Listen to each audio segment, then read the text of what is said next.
Hello and welcome to a very special live event brought to you by Intelligence Squared US in collaboration with the How To Academy and Bloomberg. I'm John Micklethwait, I'm Editor-in-Chief at Bloomberg.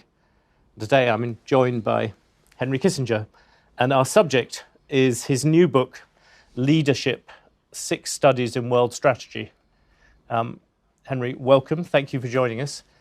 This is an unusual interview to the extent that often you get pestered by me about matters of current affairs. And this time, as I said, we are focusing on your book, which is about basically 6 leaders, Konrad Adenauer and Charles de Gaulle, who were arguably the architects of Germany and France after the Second World War. We have Richard Nixon, who perhaps doesn't need much introduction to the viewers here. Anwar Sadat, the Egyptian president who launched both the Yom Kippur War against Israel and then helped the peace process with Israel. Lee Kuan Yew, the creator of Singapore, perhaps a model for China, and Margaret Thatcher, who came from the country where I came. You knew all these people, and by looking at them and looking at their leadership, your argument is that we're able to learn from the past. So in accordance with that, we will follow the narrative of this book, but also try to say some things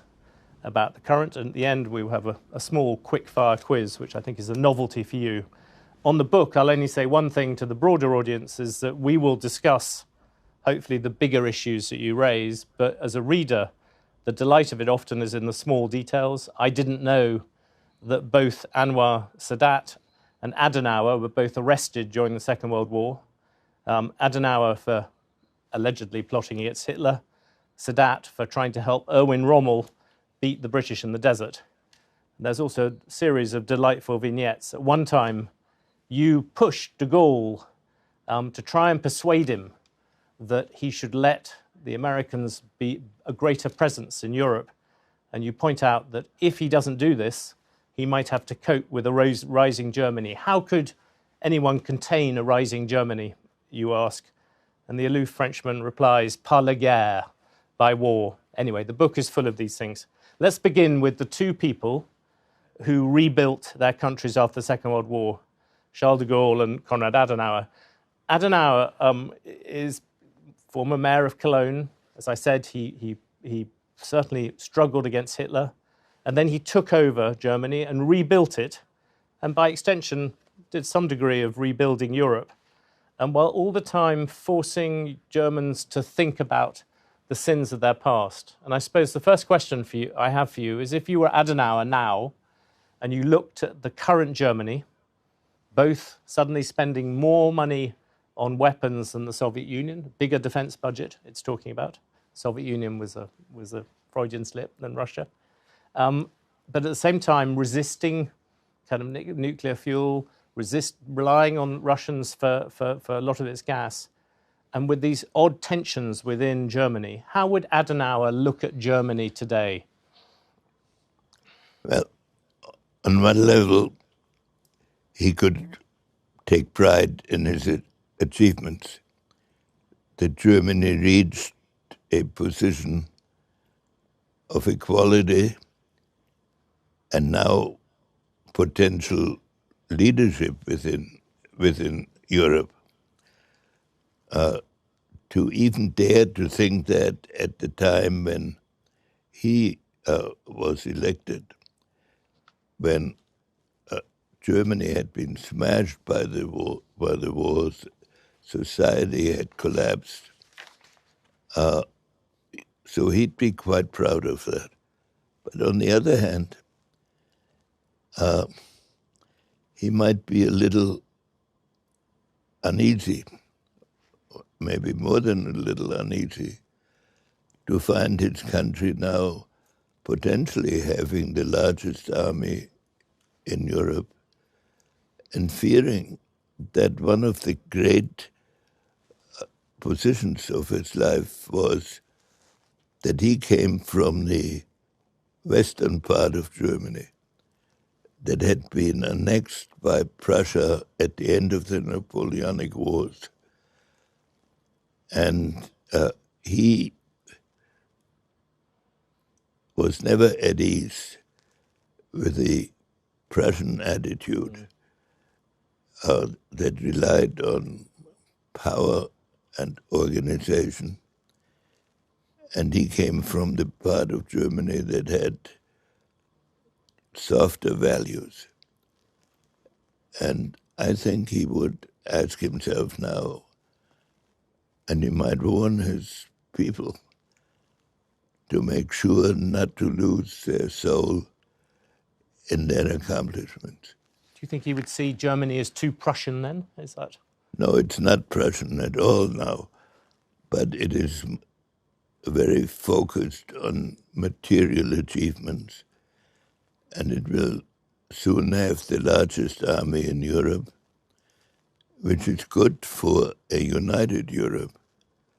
But the evolution of Europe is less than clear.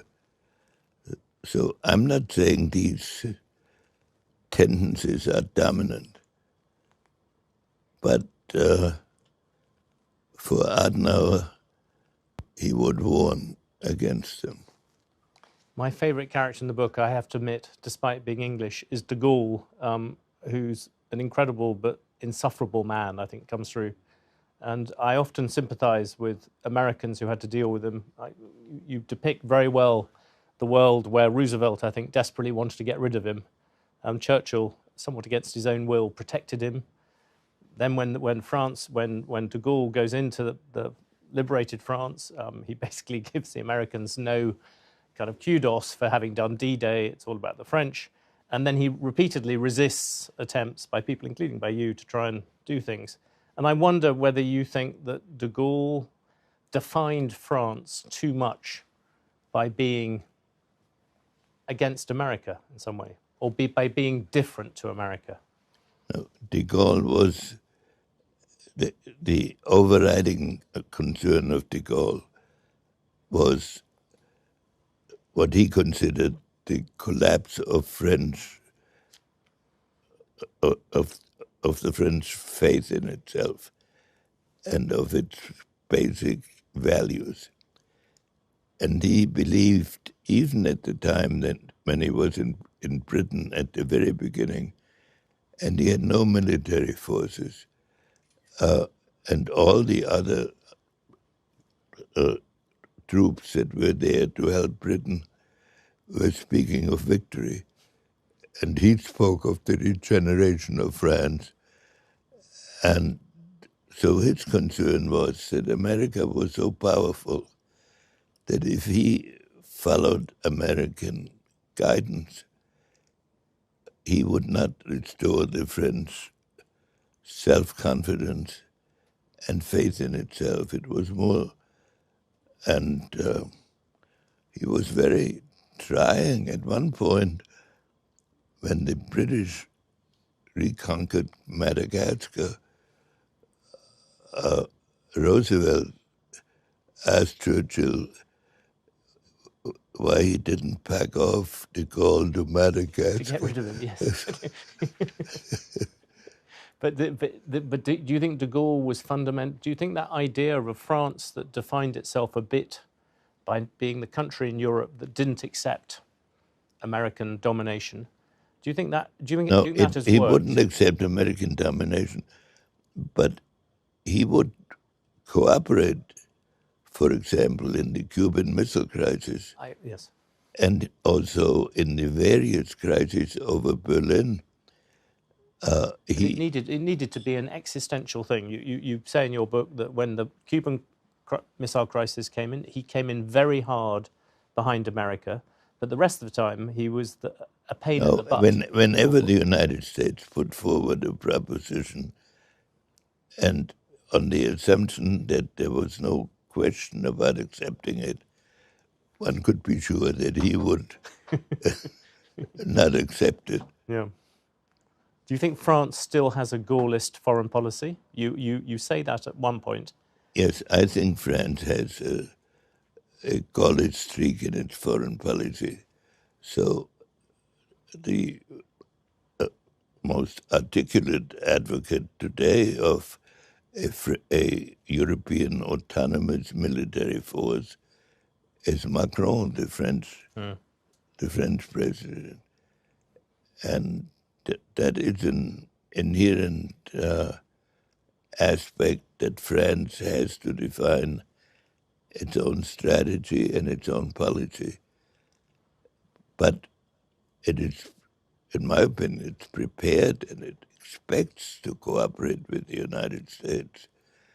But it is not taken by legal formula that oblige it to do things that other than on the basis of a French analysis of the situation. So to that extent, it still follows the way that de Gaulle looked at the world, which was very much, he was almost France first in the same way as Trump was America first. And when a socialist, Mitterrand, didn't follow him immediately, but somewhere down the line, Mitterrand pursued a very similar policy. You use the example, de Gaulle blocked Britain's entry into the European Union, or what is now the European Union. Was he right? Well, the sad things in policy are when both sides are right. De Gaulle thought that Britain would never be a wholehearted member of the European community, that it might make operational decisions together with the European community, but the instincts of Britain were across the seas. And so he thought in that way that was weakening Europe. At the same time, he thought of himself and of France as the country that could balance Germany, which has been a historic French, ever since the 30 Years' War, French objective.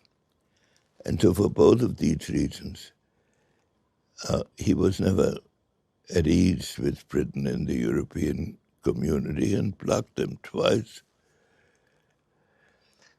When you look at modern Europe, you can. There is Macron has got trouble. He has now got a socialist parliament. You have a new chancellor in Germany who has not made a particularly strident effort on the European stage. You have Mario Draghi in trouble.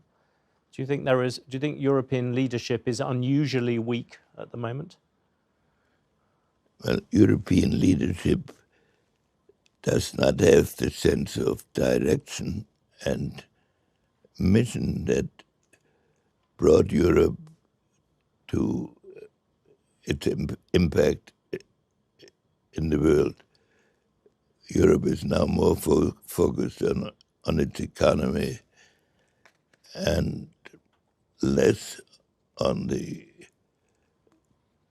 political role it could play, or even less its strategic role. And that is a sadness, because the great achievements of the West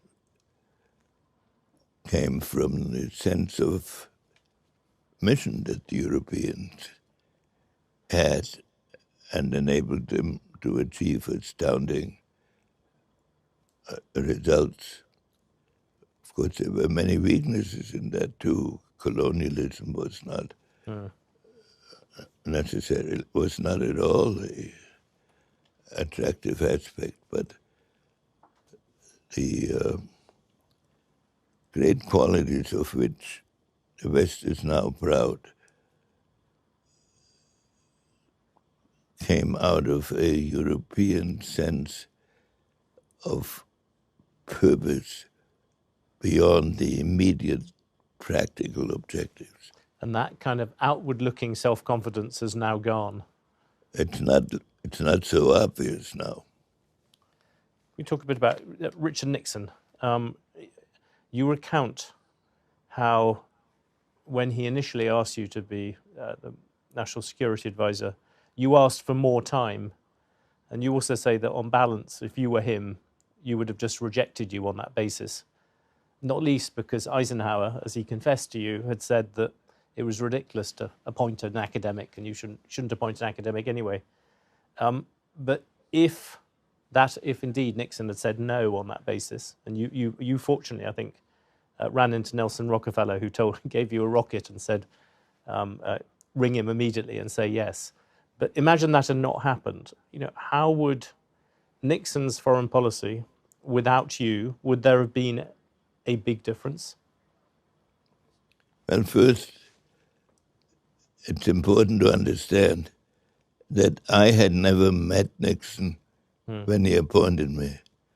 And on the contrary, I had been a friend and collaborator with Nelson Rockefeller, who was Nixon's principal opponent for in two presidential races, primary races. So when I was invited to meet Nixon, I didn't know what to expect. But amusingly, he did not offer me the position when he invited me to come to see him, because he had an element of insecurity that made him very reluctant to face possible rejection. And so we went through the first meeting together without my knowing exactly what the purpose of the meeting had been.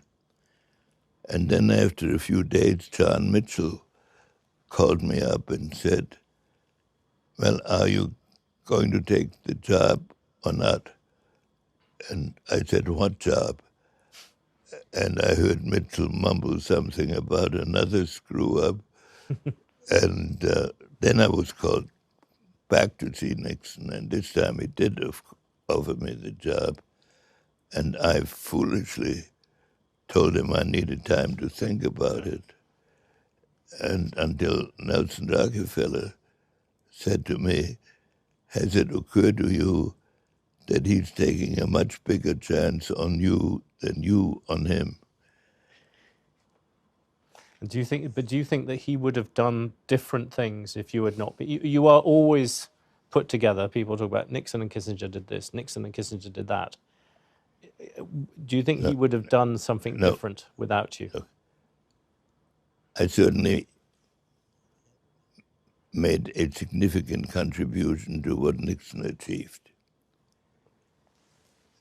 Nixon made an overwhelming contribution to whatever I was permitted to do. So I feel deep gratitude to him, and we really acted as colleagues.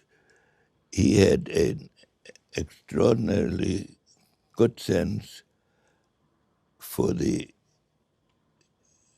political and psychological capacities of other leaders.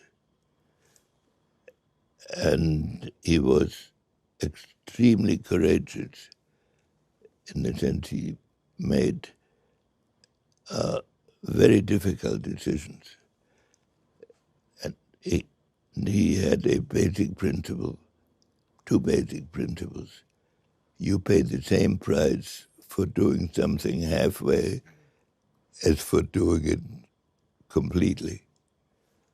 Or whatever has to be done ultimately needs to be done immediately.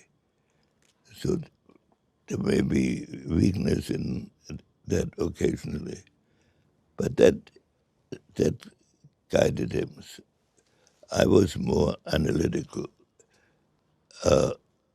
and we supplemented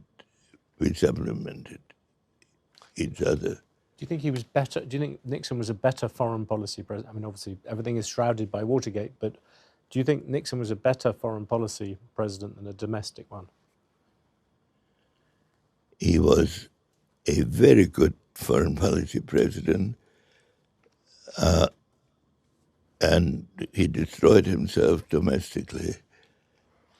But even there, he made important decisions, but he did not have the same conceptual strength in domestic policy as in foreign policy. One time you talk about the US being in a very similar place now to what it was in the late 1960s when Nixon came in. And you say America has now gone from exuberance to overextension and then to self-doubt in the same way as it did in the 60s. And also that the US now faces interlocking challenges to its strategy and its values all the way around the world. And you then say you think we need a Nixonian flexibility now. How would you define that? If you're in the White House, what would be the Nixonian flexibility that we need now?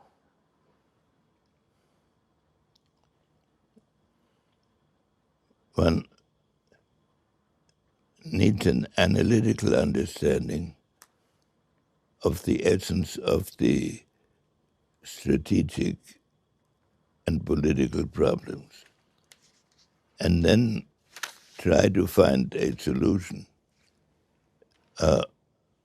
based on what makes the biggest contribution to a creative outcome. And Nixon demonstrated that, for example, when in 1967, when it was not fashionable at all, he wrote an article advocating an opening to China. I never knew that. It was really interesting. That was new to me. And I'll go a step further. It was sort of a liberal view that one might at some moment open to China. But he carried it a step further into building a Chinese policy into a strategy vis-a-vis the Soviet Union. The theory being that if you have two adversaries, it is pointless to attack them both. And so we defined our policy in that period, in a 20-year period, that we would always try to be closer to either China or Russia than they were to each other, so that we always had more options than they did. And that worked for about 20 years. We'll come back to that issue about the ends and the means in a second. I just wonder one individual thing, because you deal with it, the Yom Kippur War, I mentioned it earlier. How close do you think Israel was to losing that war? I don't think it was close to losing the war in the traditional definition of losing a war. But there were moments,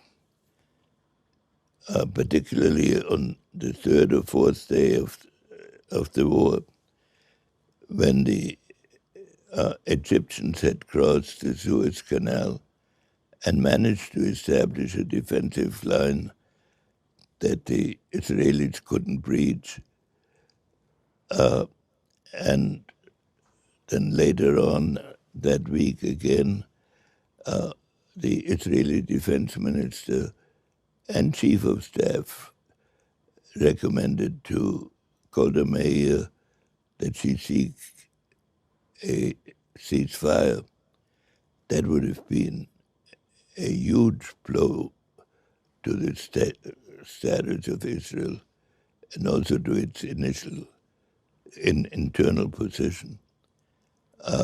But they were not actually losing the war, but the pattern of politics would have changed significantly. You deal with Sadat in the book, and what's interesting about him is out of these 6 leaders, he in some ways seems the sort of greatest failure to the extent that there is much less of his legacy left. The old thing about, you know, if you want a monument, look around you. Egypt is he did create this peace with Egypt, but many of his other achievements, as you say, have gone away. And I wondered, do you think that was to do with him, or was it to do with what was wrong in Egypt and No, perhaps it's in a way a tribute to his extraordinary quality, which he, however, was not able to implement. When Sadat began in life as an anti-British terrorist, really, and then in all his practical politics, he was on the side. So did some Israeli leaders, you could point out, but yes. Yeah. Yes, but that's true. And then he maintained that position through starting the Yom Kippur War. And the essence of that position was that there were inflexible demands that would have to be met before Arab leaders would engage themselves. Sadat came to the point that he was willing to adapt the demands, but at the same time was raising the objectives. But when he came to speak when he went to Jerusalem, the first Arab leader who had ever done that, and said, I have not come here to settle, and then he listed a lot of specific issues. He said, I came here to create a new philosophy of how Arabs and Israelis and how nations in general should deal with each other. Well, that was, of course, heretical. And in this manner, he isolated and thereby doomed himself. But he still brought about the Egyptian peace settlement and some Syrian aspects of it. But it shows both the quality of overreaching and the inability to set limits to his reach. But he didn't manage to achieve something more lasting other than that one bit of peace. Well, I hate to quote myself, but I'd say in the book, I think it's the last sentence about Sadat, the Egyptian history, the ancient Egyptian history was based on the eternity of great thought. And so he was based in millennia, whilst de Gaulle was merely centuries, which is yes. It's a form of progress. Lee Kuan Yew, there's a wonderful bit in your book where you have Lee Kuan Yew comes to Harvard, and there is a group of professors, your erstwhile colleagues there, and they have a long debate about how terrible Vietnam is and whether America is merely sort of psychopathic or deeply wrong. Well, and eventually he stops them. They ask him what he thinks, and he says, "You make me sick." And then goes on a long lecture to them about how it was important to places like Singapore that America stayed. How important it was for America to play a role in Asia, because China would be a major force, and small countries like Singapore needed some outside friends. And so he objected to Americans running themselves down at Harvard. And I wondered, that was a particularly demonstrative example of it, but I wonder if you put Lee Kuan Yew beside Joe Biden now, what would he tell Joe Biden to do about China from the same perspective? I think, because I've often heard him lecture Americans on that and me, the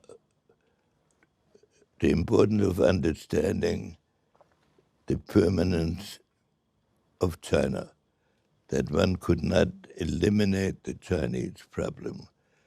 So therefore one had to find a way of living with China, that it was very important to prevent China from becoming the hegemon of the world, but it was also important to recognize that this could not be achieved by permanent confrontation.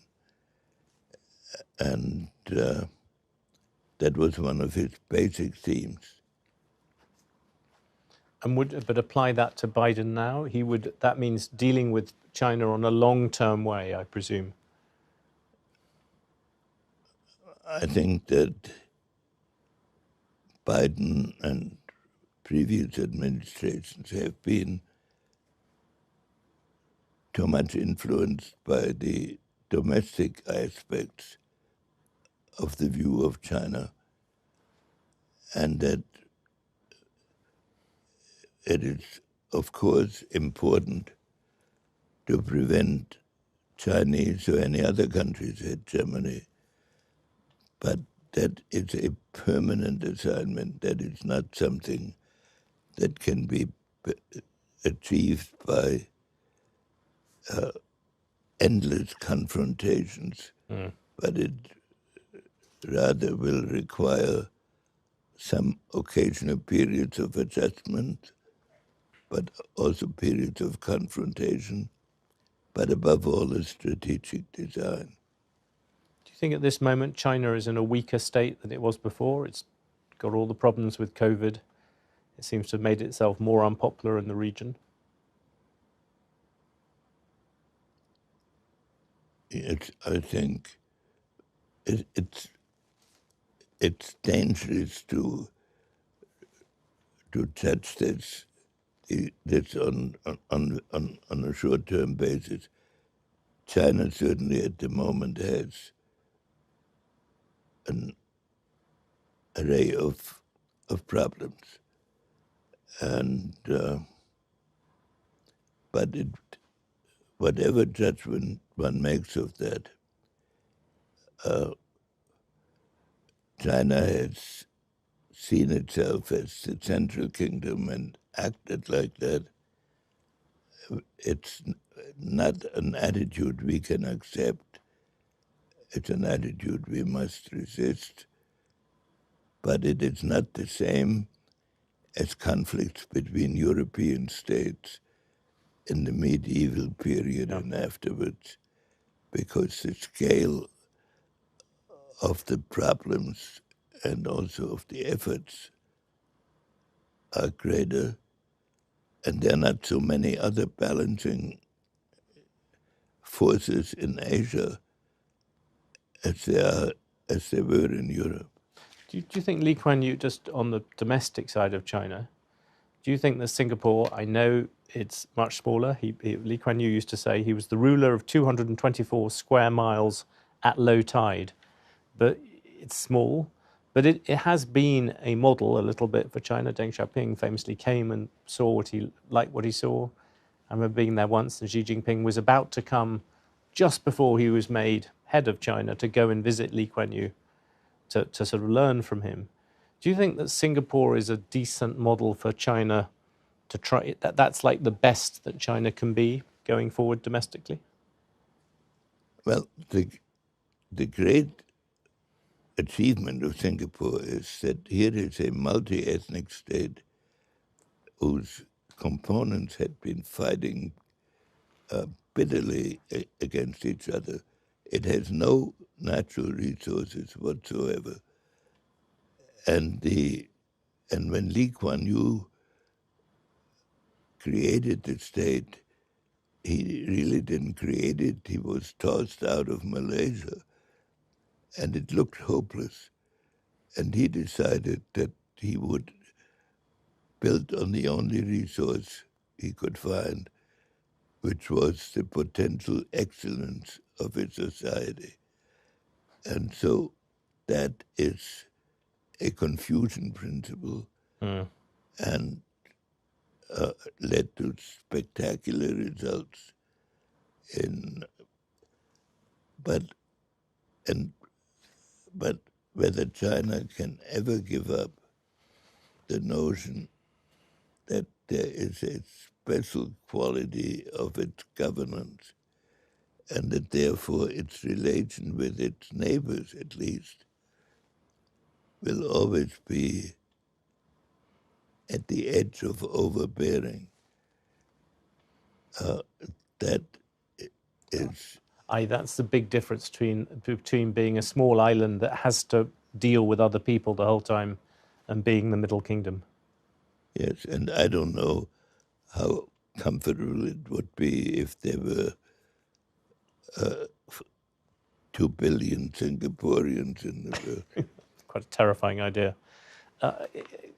Margaret Thatcher, I'm tempted to say, who do you think had the least sense of humour between her and Charles de Gaulle? But Least sense of... who had the, because Thatcher, I think, had no sense of humour, and there doesn't seem to be much sense of humour with Charles de Gaulle. No, no, she was... No, but she could have a very biting commentary. Yes, you have a very nice bit where you describe you're giving a speech and you quote Bismarck, and Thatcher is sitting there and she doesn't know who you're quoting, and she asks somebody, and they say it's Bismarck, and she says, Otto Bismarck, the German, time to go home, and marches off. Right. I put it to you, there's a contradiction, which I'm sure you want to answer, between two different things in your book. You give a lot of praise to Adenauer and de Gaulle in terms of constructing a Europe. You also praise Thatcher for the Bruges speech and for, I suppose, what many people would see the beginning of Brexit. How do you square that? Do you think Europe should be more integrated? Or do you think it should be more integrated and Britain should not be part of that? Well, I would not have been an advocate of Brexit, but I understood it. Do you think Thatcher was a Brexiteer? I think Thatcher would have been comfortable with Brexit. Yeah. And she was willing to be cooperative with Europe, but the essence of her strategic and political convictions was the Anglo-Saxon world. And she would never be comfortable with decisions that were made by parliaments that did not have a national base. One other thing on Thatcher which struck me is that some people looking back at Thatcher now think she went too hard. She changed Britain dramatically, but in the process she laid waste to much of northern England, the industrial heartland, Scotland, Wales. These all became areas which faced a long time of not being able to recover. Thousands of companies went bankrupt. And some economists say she didn't need to go that hard. Do you think that about that in terms of her? I'm not an economist. I know from her own conversations that she thought she had no other choice, and that it was her duty to bring principles of capitalism into the British system and of market economics, and that Britain, having gone through years of settling down after the war into more and more difficult circumstances, that this was her overriding duty. I don't know enough to judge whether she could have done this more kindly, but usually great reformers have concepts of their goals and do not show the same compassion for their opponent. You also quote Lee Kuan Yew saying he had to knock a few heads. And I suppose another question similar to that is that a criticism of the kind of great man school of history, that individuals matter, which is a big part of your thesis, is that sometimes that does mean you end up saying, well, look, the end they were achieving justified the means they went through, whether it's whichever way. And I wonder if you look at all these characters, or indeed what you were involved in, if you look at any of things where you think actually the means did not justify the ends, it wasn't worth the cost of pursuing these things. Well, if you take de Gaulle, he had decided that France had to give up Algeria. Yes. Which had been French possession for 150 years, populated by 1 million Frenchmen. And he decided that there had to be a final cut. That was a great decision because it ended an internal civil war.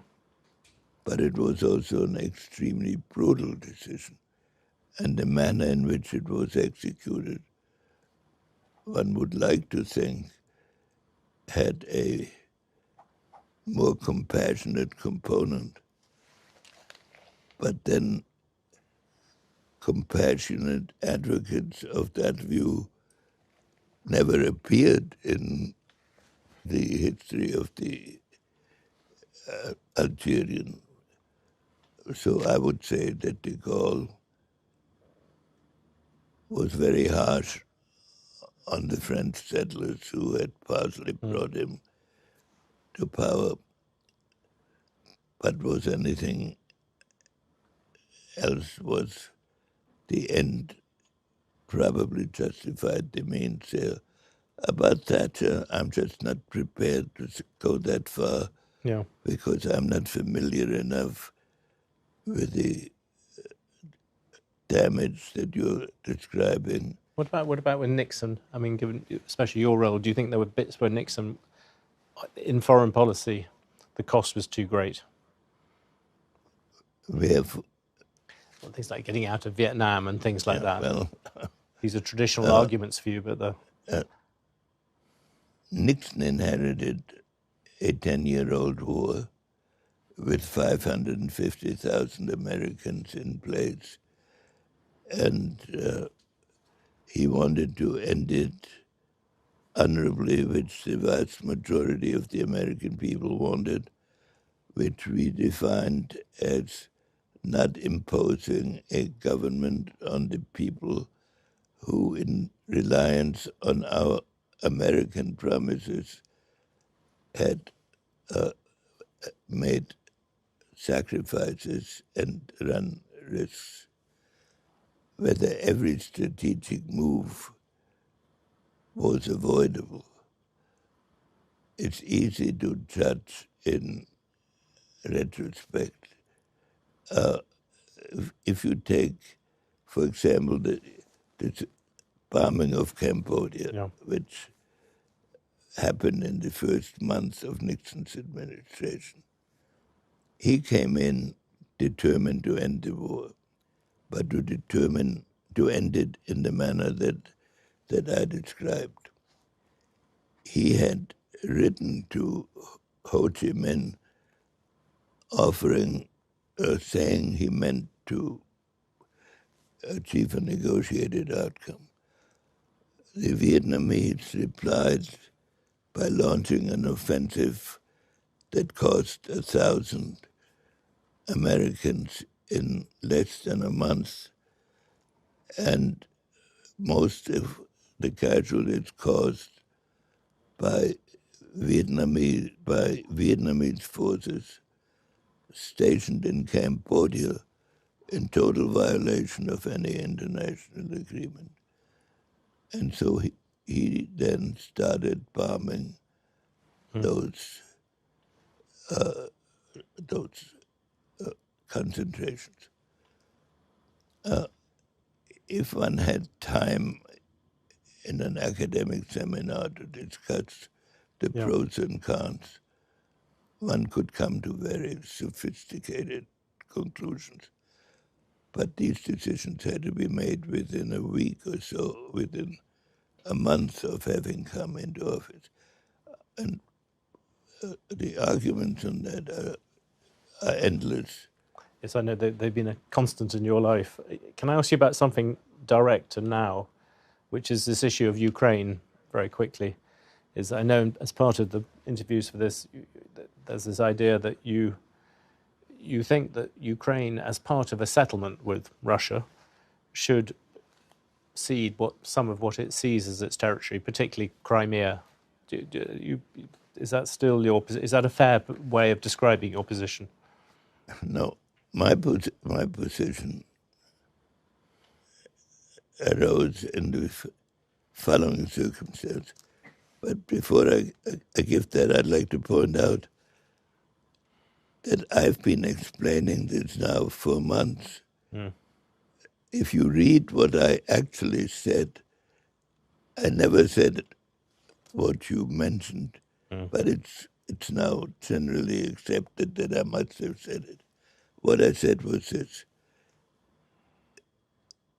the war will have to be ended by negotiation at some point. And that point is coming closer. So what would be a basis on which a ceasefire could be achieved? And I said the ceasefire could best be achieved along the line where the war started, thereby ending all the Russian conquests and defeating aggression. However, there is a slice of territory beyond that line, especially Crimea, which the Ukrainians say is theirs. I would leave that open to negotiations after the ceasefire. But a war over Crimea, which had been Russian for many centuries, is a war with Russia. And I wanted to draw a dividing line. Do you think Putin, just to reverse it a bit, do you think Putin would remotely accept a deal where he was taken back to his starting point in this war? No, my deal was not designed to be very attractive to Putin. Yes. In fact, it was supposed to indicate that to be a rather hard deal. Right now, Russia occupies 20% of Ukraine. And that would have to be given up under my proposal to achieve a ceasefire. Thank you for making that clear. Can I ask you one last thing on the book, and then I'll ask you this quick-fire series of questions. One thing you point out is that all these leaders, they all came from lower middle class backgrounds. They all rose through education.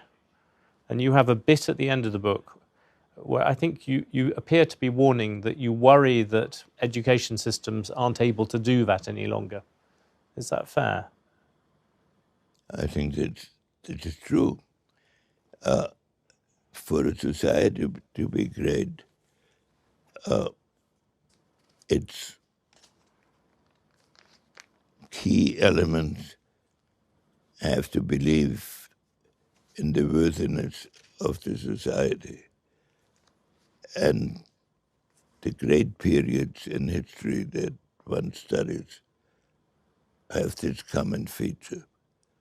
Now, in at least some of the American institutions, the worthiness of the country is in itself the issue within academic discussions. And if a country is driven by endless attacks on its history and on its previous views of the future, it will have a very difficult time to look at the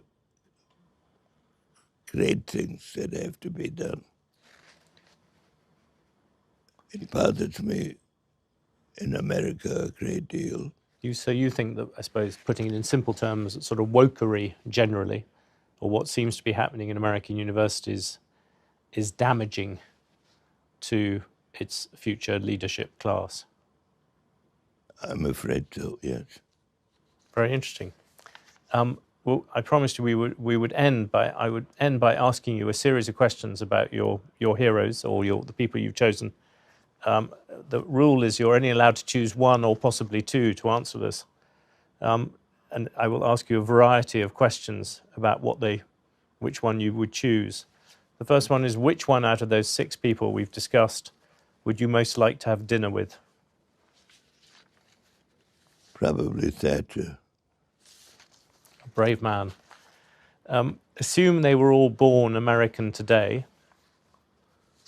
Which one would you want most to be in the White House? Probably Lee Kuan Yew. Which one do you think would be best at negotiating with Vladimir Putin on the issues we just talked about?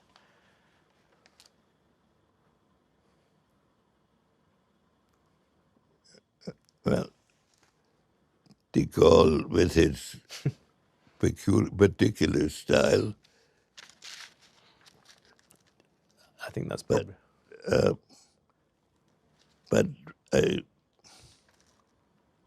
I would think that that Nixon would be quite good. Would be good. I'll just ask about a longer-term problem, dealing with climate change. Which one of those 6 would be the person who'd be able to understand that and forge a way? Dealing with what? Climate change.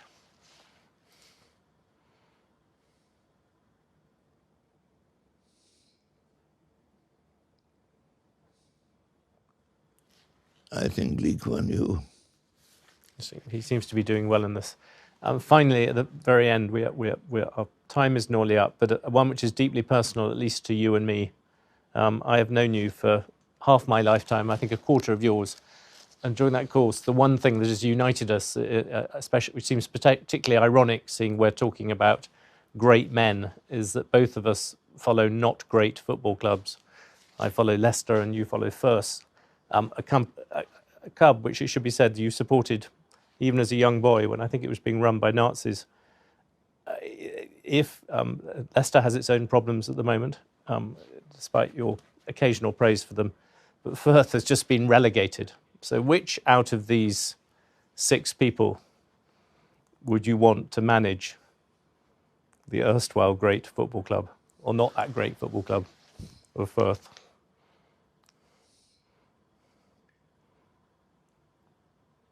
To manage which club? Yours. You could give one for Leicester as well. That would be great. But I don't think my club which is now in the second has been relegated. German division, after having won, I think, only 4 or 5 games in a whole season.